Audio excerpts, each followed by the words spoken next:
Hello दोस्तों, स्वागत है आप सभी का आपके अपने YouTube चैनल मैथ्स वाटिका में। दोस्तों मैं हूं रूपेश यादव और आज से हम लोग एक खास सीरीज की शुरुआत करेंगे जो कि रेलवे ग्रुप डी एग्जाम के लिए होगा। ग्रुप डी एग्जाम में मैथमेटिक्स से जितने भी चैप्टर से क्वेश्चन पूछे जाते हैं हम लोग बारी बारी से उन सभी चैप्टर को करेंगे। जिस किसी चैप्टर की हम लोग शुरुआत करेंगे सबसे पहले उसके थ्योरी को देखेंगे और केवल उन्हीं क्वेश्चन को हम लोग करेंगे जो कि वर्ष 2018 में ग्रुप डी के एग्जाम में पूछा गया होगा। तो आइए इस सीरीज की आज हम लोग आगाज करते हैं और पहले टॉपिक के रूप में हम लोग करते हैं एपी और जीपी यानी कि समानांतर और गुणोत्तर श्रेणी। तो आइए सबसे पहले हम लोग एपी को देखते हैं, फिर उसके बाद चलेंगे जीपी में। एपी का मतलब होता है अर्थमेटिकल प्रोग्रेशन यानी कि समानांतर श्रेणी। जैसे देख लीजिएगा यहाँ पे एक श्रेणी हम लिखते हैं 5, 7, 9, 11, 13 ... अब गौर से इस श्रेणी को देखिए, इसके दो लगातार पदों के बीच का अंतर चेक करिए। 5 और 7 में 2 का अंतर, 7 और 9 में 2 का अंतर, 9 और 11 में 2 का अंतर, 11 और 13 में 2 का अंतर। यानी यह एक ऐसा श्रेणी है जिसके दो लगातार पदों के बीच का अंतर समान है। तो जिस किसी श्रेणी के दो लगातार पदों के बीच का अंतर समान होगा वह समानांतर श्रेणी में कहलाएगा। जैसा कि नाम है समानांतर श्रेणी, यानी समान अंतर वाला जो श्रेणी होता है वह समानांतर श्रेणी में कहलाता है। एक और एग्जाम्पल ले लेते हैं।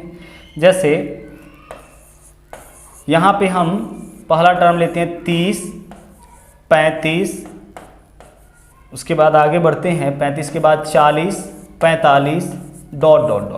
आप इस श्रेणी को भी गौर से देखिए।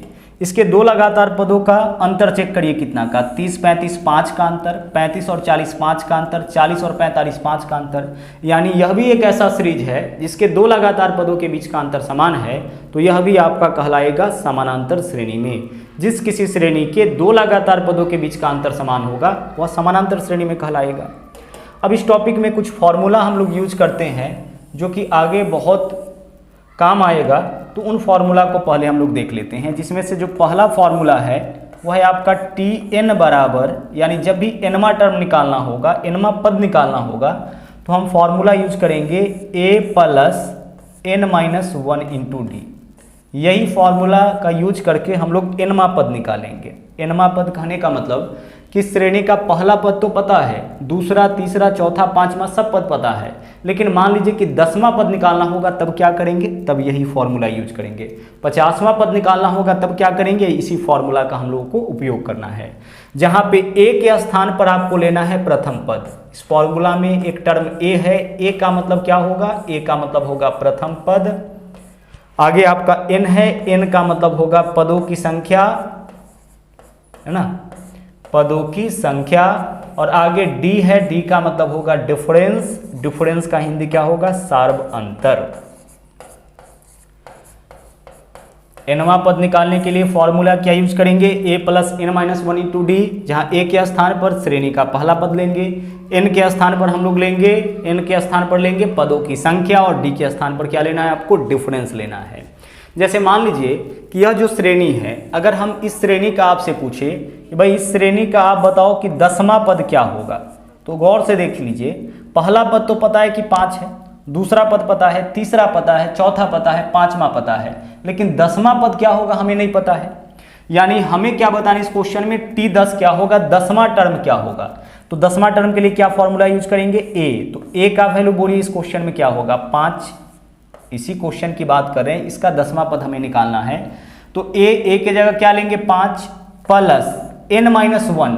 अब n का वैल्यू क्या होगा, तो 10वां पद हमें निकालना है तो n का वैल्यू 10 होगा। जो पद आपको निकालना होगा n का वैल्यू वही होगा। 20वां पद निकालना होगा तो n का वैल्यू 20, 50वां पद निकालना होगा तो n का वैल्यू 50। तो 10वां पद निकालना है तो n का वैल्यू क्या होगा, 10।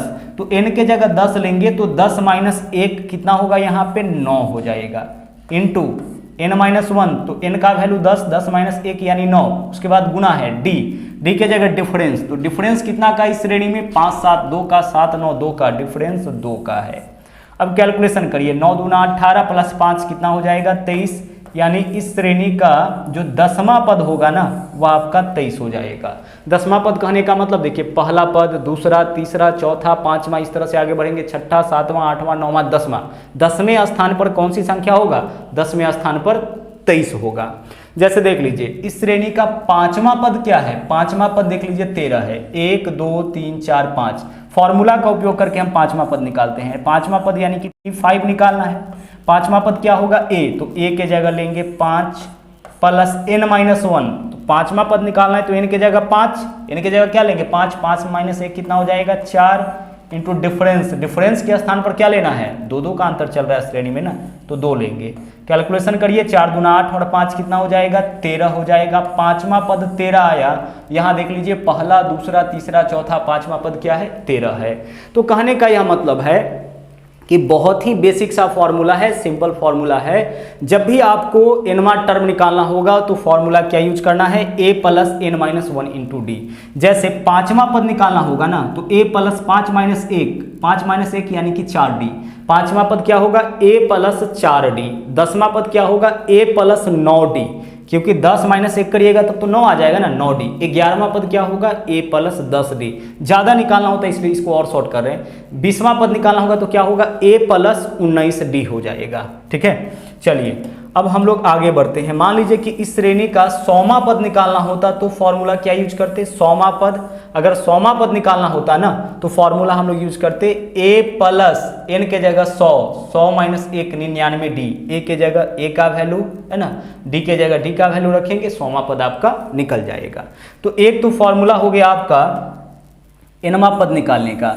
दूसरा फॉर्मूला देखिए इस टॉपिक के अंदर क्या यूज करते हैं, दूसरा फॉर्मूला हम लोग सम निकालने के लिए यूज करते हैं, सम ऑफ n टर्म, यानी कि n पदों का योग अगर निकालना होगा तो हम लोग फॉर्मूला यहाँ यूज करते हैं n/2।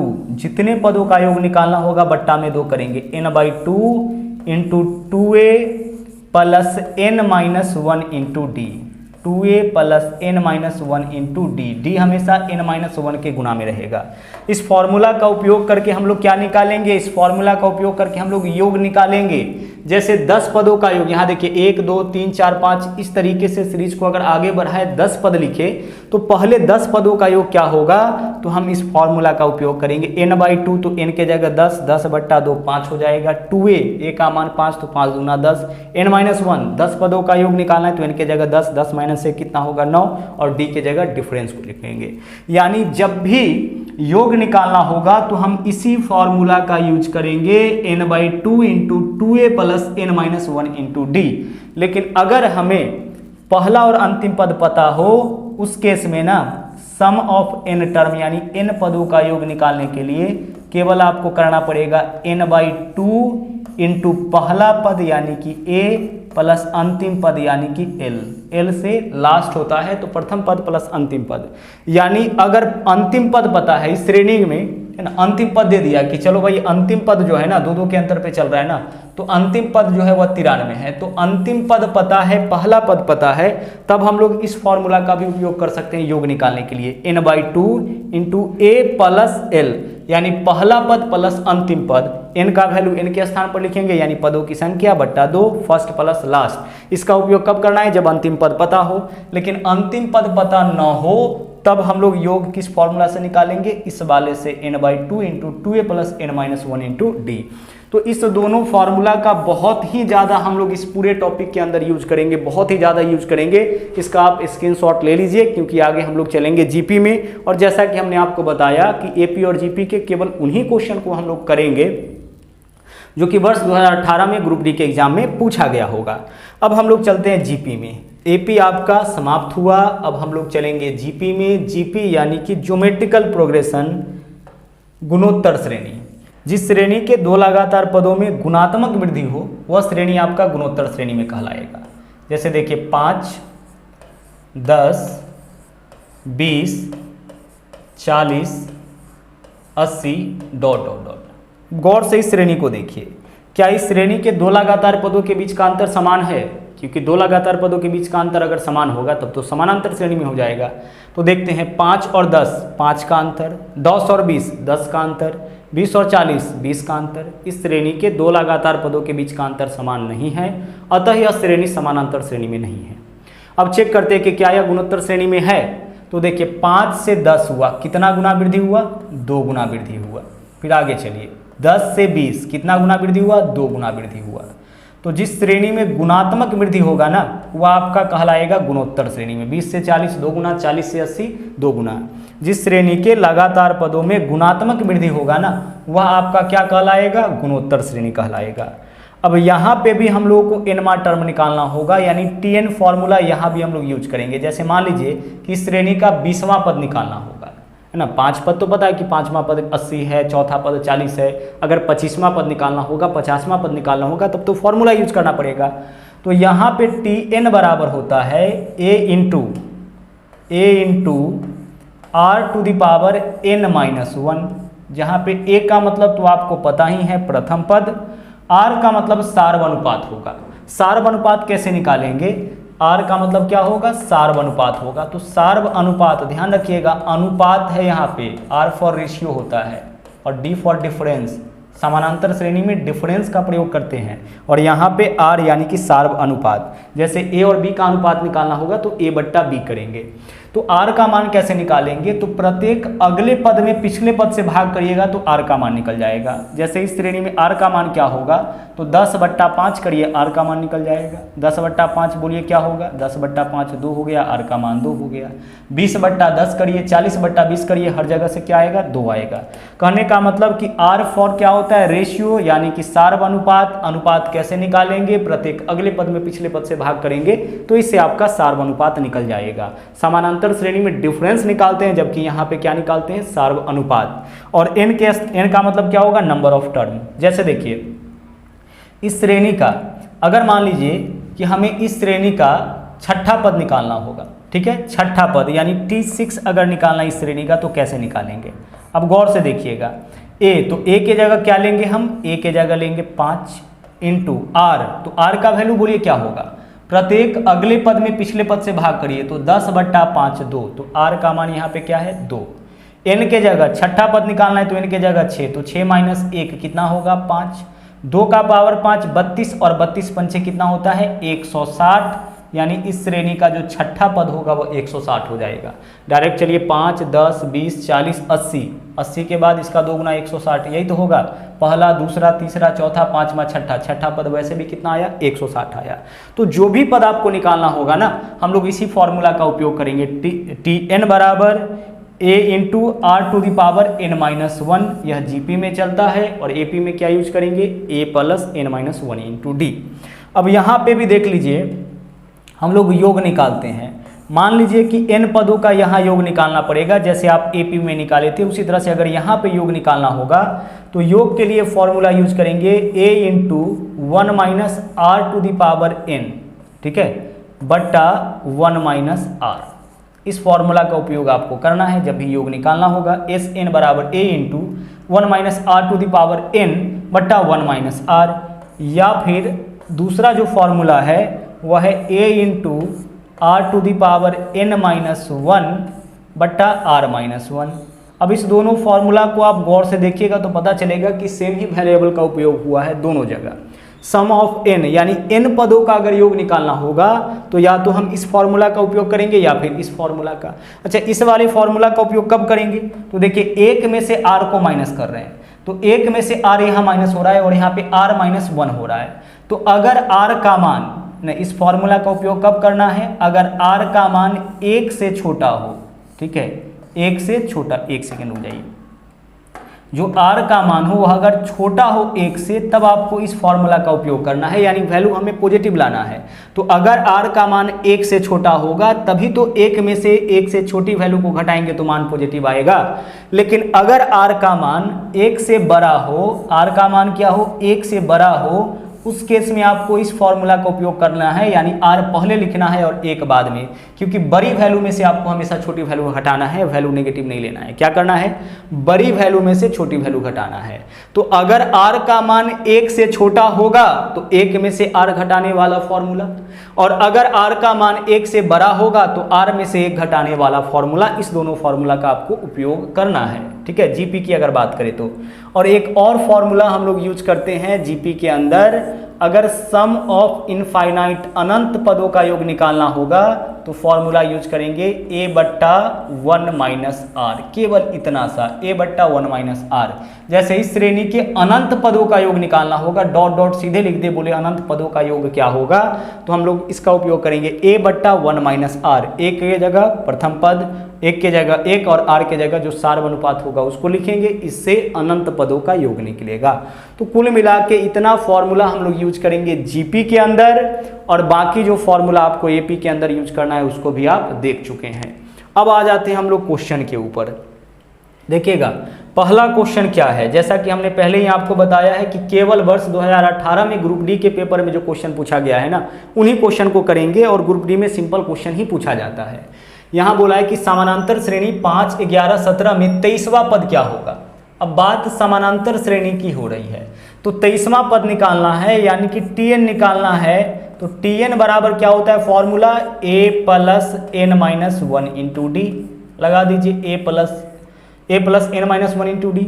अब हमें क्या करना है, बार बार देखिए हम लोग फॉर्मूला नहीं लिखेंगे, इस चीज़ को हम लोग याद रखेंगे ताकि सीधे हम लोग क्वेश्चन सोल्व करें। हमें बताना है 23वां पद, यानी किसका वैल्यू निकालना है, t23 का। तो t23 बराबर क्या होगा, a। तो a के जगह पहला पद है आपका 5 प्लस n माइनस 1, तो 23वां पद निकालना है, तो n का वैल्यू 23, तो 23 माइनस 1 कितना हो जाएगा, 22 हो जाएगा, इंटू डी। तो डी के जगह डिफरेंस बोलिए, 5 और 11 में कितना का डिफरेंस चल रहा है, 6 का डिफरेंस। अब कैलकुलेशन करिए, 22 छक्के 132 और 5 कितना हो जाएगा आपका, 137 हो जाएगा। यानी इस श्रेणी का जो 23वां पद होगा ना, वो आपका 137 हो जाएगा। सीधे क्या फॉर्मूला यूज करते, a प्लस 23वां पद बताना है, तो a प्लस 22d से 23वां पद निकल जाएगा। अब चलते हैं अगले क्वेश्चन में। बोला है दी गई गुणोत्तर श्रेणी का 5वां पद। अच्छा, यह जो श्रेणी है वह जीपी में है, और जीपी में tn बराबर क्या होता है, जीपी में tn बराबर होता है a into are to the power n minus 1। Confuse मत करिएगा, बस इतना ही आपको संभालना है। तो a के जगह बोलिए हमें क्या बताना है, इस श्रेणी का 5वां पद, यानी कि t5 का वैल्यू हमें बताना है, 5वां पद। तो a के जगह a का मान, तो a का मान कितना हो जाएगा, 3 इंटू आर के जगह रेशियो बोलिए क्या होगा, दोगुना हो रहा है ना, तो r का वैल्यू आपका 2 हो जाएगा। और n माइनस 1 5वां पद निकालना है, तो n के जगह 5 माइनस 1 कितना हो जाएगा, 4, 2 का पावर 4 16, 16 3 48, यानी कि 5वां पद आपका 48 हो जाएगा। अब 5वां पद भी निकालना था, तो हम सीधे भी बढ़ सकते हैं, 3 दूना 6, दूना 12, दूना 24, दूना 48। देख लीजिए, पहला, दूसरा, तीसरा, चौथा, पाँचवां पद हम लोग डायरेक्ट भी निकाल सकते थे, या फिर फॉर्मूला भी हम लोग लगा सकते हैं, tn बराबर a into are to the power n minus 1। जो भी क्वेश्चन आया है ना 2018 में इस टॉपिक के अंदर से, उन सभी क्वेश्चन को हम लोग करेंगे। अगला देखिए, समानांतर श्रेणी 142, 148, 154 का 12वां पद क्या होगा। 12वां पद बोलिए क्या होगा, a। तो a का वैल्यू कितना, 142 प्लस 12वां पद निकालना है, तो a प्लस 11d। तो 11 इंटू डी का वैल्यू 142 से 146 हुआ, 6 होगा, यही तो होगा ना। अरे a प्लस 11d, 12वां पद क्या होगा, a प्लस 11d। 13वां पद a प्लस 12d, क्योंकि फॉर्मूला क्या होता है, a plus n minus 1 into D. n के जगह जो पद निकालना होता है 12वां पद, तो n के जगह 12, तो a plus n minus 1, 12 minus 1 यानी 11 इंटू डी। ठीक है, तो सीधे हम लोग लिखेंगे इसको। अब 142 में 66 अगर हम ऐड करते हैं, 142 में कितना ऐड करेंगे, 66 अगर ऐड करेंगे तो कितना हो जाएगा, 208 हो जाएगा। यानी आंसर हमारा इस क्वेश्चन का क्या होगा, आंसर हमारा इस क्वेश्चन का विकल्प सी हो जाएगा, a plus n minus 1 into D. समानांतर श्रेणी का बात हो रहा है तो यही फॉर्मूला चलेगा। आगे चलिए, इस श्रेणी का 20वां पद क्या होगा, बहुत ही आराम से निकालेंगे। a, तो a के जगह देख लीजिए क्या है, 17, a के जगह क्या है 17 प्लस 20वां पद निकालना है, तो a प्लस 19d हो जाएगा। d के जगह बोलिए 17 22, 5 का अंतर 5, 19 पंचे 95, 95 में 17 ऐड करिएंगे, 95 में 17 ऐड करेंगे तो कितना हो जाएगा आपका, यह आपका 95 और 500 112 हो जाएगा। ठीक है, 112 यानी कि विकल्प सी हो जाएगा। बढ़ते हैं अगले क्वेश्चन में। अगले क्वेश्चन में चलिए, बोला इस श्रेणी के पहले 2007 पदों का योग क्या होगा। इस श्रेणी के 2007 पदों का, गौर से समझिएगा इसको, गौर से देखिए, पता चलेगा कि इस श्रेणी में एक श्रेणी और है। जैसे इस पहले 4 पदों का योग देखिए तो कितना, 4 3 7 2 9 और 1 10। फिर अगले 4 पदों का योग कितना है, 4 3 7 2 9 और 1 10, और इसी तरह से श्रेणी आगे बढ़ा है। यानी इस श्रेणी की अगर 4 पदों को जोड़ते हुए जाएं तो योग कितना बनता जाएगा, 10। पहले 4 पद का योग 10, अगले 4 का फिर से 10, अगले 4 का फिर से 10। तो अगर हम आपसे पूछे कि 12 पदों का योग क्या होगा, तो आप बताइए कि 12 पद में 4 का कितना पद निकलेगा, 12/4 यानी कि 3 पद निकलेगा। और एक सीरीज का 4 टर्म का एक जो सीरीज है उसका योग 10 है, तो 3 × 10 इसका योग हो जाएगा, क्योंकि पहले 4 टर्म का योग 10 है। तो अगर इस सीरीज में 12 टर्म होगा तो 12/4 इस तरीके का 3 सीरीज निकलेगा। और एक सीरीज का जो छोटा सीरीज है, वैसे एक सीरीज का योग 10 है, तो 3 सीरीज का योग क्या होगा, 3 × 10। हमें बताना है 2007 पदों का योग। तो आप बताइए कि 2007 के करीब 4 से कटने वाला कौन सा पद होगा, 2004। तो 2004 में आप 4 से भाग करिए, देखिए कितना होता है, 4 पंचे 20, 0 4 एकम 4। यानी कि पहले 2004 पद में ना 4 टर्म का कुल मिला के 501 पद होगा। और एक पद का ऐसा एक पद का योग कितना हो जाएगा आपका, 10। तो 501 × 10 यानी कि 50/110, तो आपका 2004 पद का योग हो गया। अब हमें 2007 पद का योग निकालना है, तो 3 पद और जोड़ लीजिए। तो पहले 3 पद का योग 1 2 3 और 3 6, इसमें 6 और जोड़ लीजिए, तो 50/110 + 6 कितना हो जाएगा, 50/116। ठीक है, 50/116 हो जाएगा। आगे चलते हैं, अगले क्वेश्चन में आइए। इसको देखिए, यह भी आपका समानांतर श्रेणी में है, 10वां पद निकालना है। तो गौर से समझिएगा, यहाँ a का वैल्यू तो आपका √2 हो जाएगा। अच्छा, डिफरेंस कैसे निकालते हैं, तो डिफरेंस हमेशा दूसरा पद में से पहला पद माइनस करके। तो 3 √2 में से √2 माइनस करिएगा तो 2 √2 हो जाएगा। यही तो होगा ना डिफरेंस। डिफरेंस कैसे निकालते हैं, प्रत्येक अगले पद में से पिछले पद को माइनस करके। तो 3 √2 में से क्या माइनस करेंगे, √2। तो 3 √2 में से √2 माइनस करेंगे, 2 √2। 5 √2 में से 3 √2 माइनस करेंगे, 2 √2। 7 √2 में से 5 √2 माइनस करेंगे, 2 √2। प्रत्येक अगले पद में से पिछले पद को माइनस करेंगे तो डिफरेंस निकल जाएगा। तो a का मान इतना हो गया, d इतना हो गया। हमें बताना है 10वां पद, t10। तो 10वां पद क्या होगा समानांतर श्रेणी में, a + 9d। तो a + 9 × d का वैल्यू कितना है, 2 √2। अब 2 √2 × 9, 9 दूना 18, कितना हो जाएगा, √2 + 9 दूना 18 √2। 18 √2 में 1 √2 जोड़ेंगे, कितना हो जाएगा, यह 19 √2। यानी इस श्रेणी का आपका योग हो जाए, योग नहीं, इस श्रेणी का आपका 10वां पद क्या होगा, a + कितना, n-1 × d। तो a के जगह √2 + n-1, तो n के जगह 10 लेंगे ना, 10वां पद निकालना है। तो 10 - 1 9 × d के जगह d का वैल्यू कैलकुलेशन करेंगे, मान इतना आ जाएगा। अब चलते हैं अगले क्वेश्चन में। यहाँ देखिए, इस अनुक्रम के पहली 10 संख्याओं का योग क्या होगा। अब देखते हैं, इसमें पहला पद देख लेते हैं। पहला पद क्या है इस श्रेणी का, -3। अच्छा, डिफरेंस चेक करिए। तो डिफरेंस कैसे निकालते हैं, अगले पद में से पिछले पद को माइनस करके। तो 8 में से माइनस करेंगे कितना, -3। हमेशा ऐसे डिफरेंस आपको निकालना है। एंड अगले पद में से पिछले पद को, कोई भी अगले पद में से उसके पिछले पद को माइनस करिएगा, डिफरेंस निकल जाएगा। अब डिफरेंस निकालिए, यह कितना हो जाएगा, यह आपका हो जाएगा -8 और माइनस +3। -8 + 3 कितना होगा, -5। यानी इस क्वेश्चन में डिफरेंस कितना का है, -5 का। -5 का देखिए, -3 -5 ऐड करेंगे, -3 में -5 ऐड करेंगे, -8 में -5 ऐड करेंगे, -13 में -5 ऐड करेंगे, -18 होगा। कहने का मतलब डिफरेंस कितना का चला है, -5 का। डिफरेंस कैसे निकालते हैं, अगले पद में से पिछले पद, यानी a2 - a1, a1 a2 a3 से अगर डिनोट करेंगे तो a2 - a1 करिएगा तो इससे आपका डिफरेंस निकल जाएगा। लेकिन अगर जीपी में होता तब कैसे निकालते, a2/a1 करते, तब वहाँ पे डिफरेंस नहीं, वहाँ पे आपका रेशियो निकलता। तो a निकल गया, d निकल गया। बोले पहले 10 संख्याओं का योग, यानी इस सम ऑफ 10 टर्म हमें बताना है। सम ऑफ 10 टर्म क्या होगा, सम ऑफ n टर्म क्या होता है, बोलो जल्दी से। सम ऑफ n टर्म आपका होता है n/2 × 2a + n-1 × d। यही तो होता है ना, जब भी योग निकालना होगा तब तो यही फॉर्मूला चलेगा ना। अगर nवां टर्म निकालना होगा तब tn = a + n-1 × d होता है। लेकिन यहाँ सम निकालना है, क्या निकालना है, संख्याओं का योग निकालना है, तब यह फॉर्मूला। तो n का वैल्यू बोलो, 10वां पद निकालना है तो n के जगह 10, तो 10/2 कितना होगा, 5।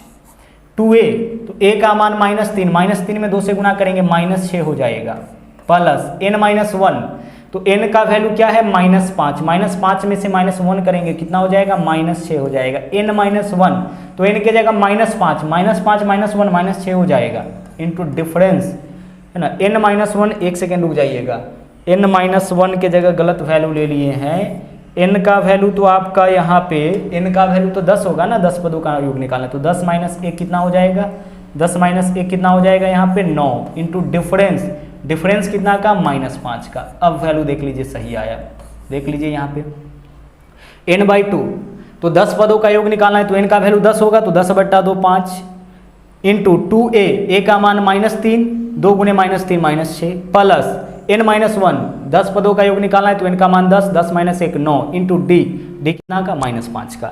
अब यहाँ पे देखिए माइनस सीधे 5 है तो 5 रहेगा, 9 × 5 = 45 तो -6 और 9 × 5 = 45 -45, ठीक है।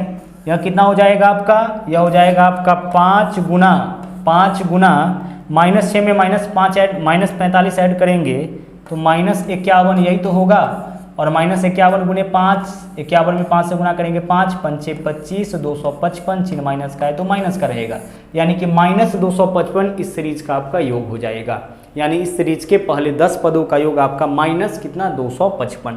यही फॉर्मूला हम लोग को बस यूज करना था, सावधानी से इन फॉर्मूला को हमें यूज कर लेना है। देखिए ए का वैल्यू पता है, डी का वैल्यू पता है, एन का वैल्यू क्या है, 10 पदों का योग निकालना है, एन का वैल्यू 10 है, बस फॉर्मूला के ऊपर लेके जाइए अपना आंसर निकालिए। आगे बढ़ते हैं अगले क्वेश्चन में, देखिए बोला है कि 7, 7 का स्क्वायर, 7 का क्यूब डॉट डॉट 7 की पावर n संख्याओं का गुणोत्तर माध्य क्या होगा। देखिए ज्योमेट्रिकल मीन निकालना है ना, ज्योमेट्रिकल मीन, ज्योमेट्रिकल क्या निकालना है, मीन निकालना है। गुणोत्तर माध्य होता है आपका √AB, ठीक है, और अर्थमेटिकल मीन यानी समानांतर माध्य, कभी कभी यह भी क्वेश्चन आ जाता है, यह होता है आपका a + b/2, इसको भी आप याद रखिएगा।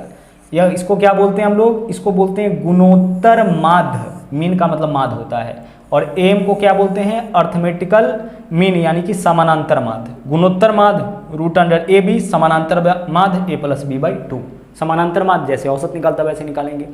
अब यहाँ पे हमें निकालना है गुणोत्तर माध्य यानी कि GM निकाल रहे हैं, ज्योमेट्रिकल मीन क्या होगा, √A गुना b, तो a के जगह पहला पद क्या लेंगे हम 7 इंटू b के जगह अंतिम पद क्या लेंगे 7 का पावर n, बस ज्योमेट्रिकल मीन निकल जाएगा, गुणोत्तर माध्य निकल जाएगा। ज्योमेट्रिकल मीन गुणोत्तर माध्य क्या फॉर्मूला यूज करेंगे, √AB, a के जगह पहला, b के जगह अंतिम पद।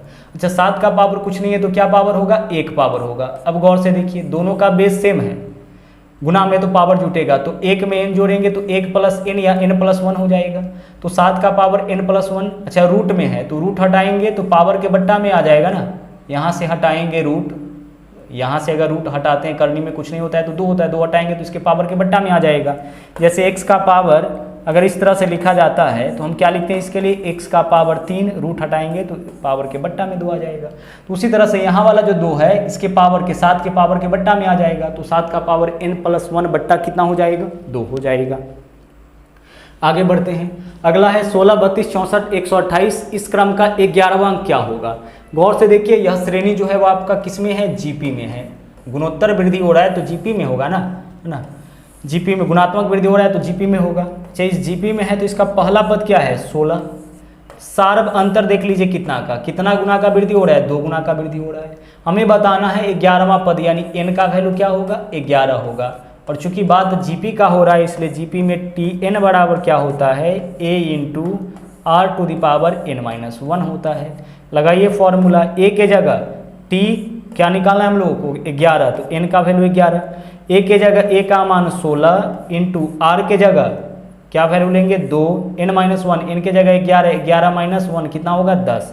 अब 2 का पावर 10 देखिए कितना होगा, 2 दूना 4 दूना 8, 16, 32, 64, 128, 256, 512, 1024, तो यह आपका हो जाएगा 16 गुने 1024।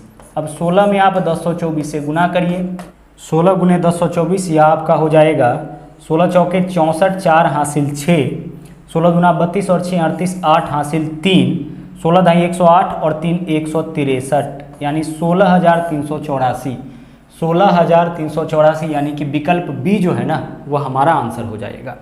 अगले क्वेश्चन में चलिए, बोला है 2 धनात्मक संख्याओं के समानांतर माध्य और गुणोत्तर माध्य का योग उन संख्याओं के अंतर के बराबर है, तो उन संख्याओं में अनुपात याद करिए। अच्छा देख लीजिए, वह दोनों संख्या हम ए और बी मान लिए, तो समानांतर माध्य ए और बी का क्या होगा, a प्लस बी बट्टा 2, यही तो होगा। और गुणोत्तर माध्य क्या होगा ए और बी का, रूट अंडर ए बी होगा। तो बोला है कि समानांतर माध्य और गुणोत्तर माध्य का योग, तो जोड़ लिए, यह जो है ना उन दोनों संख्या के अंतर के बराबर, तो संख्या ए और बी लिए यानी a माइनस बी के बराबर। यही तो क्वेश्चन का कंडीशन है। दो धनात्मक संख्याओं के समानांतर माध्य और गुणोत्तर माध्य का योग उन संख्याओं के अंतर के बराबर है, तो उन संख्याओं में अनुपात ज्ञात करिए।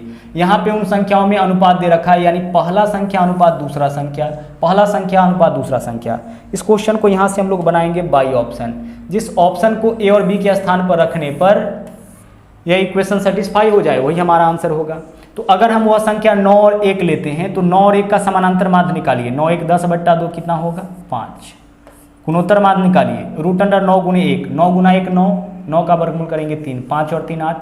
समानांतर माध्य और गुणोत्तर माध्य का योग कितना, 8। इधर देख लीजिए a माइनस बी, तो a के जगह 9, b के जगह 1, 9 माइनस 1 कितना आया, 8। देखिए LHS बराबर RHS हो गया किस ऑप्शन से, विकल्प ए से। तो आंसर हमारा इस क्वेश्चन का हो जाएगा विकल्प ए। चलिए, तो यह आपका आखिरी क्वेश्चन था। आज के लिए इतना ही, वापस अगले दिन मुलाकात होगी फिर से एक नए टॉपिक के साथ। थैंक यू, जय हिंद।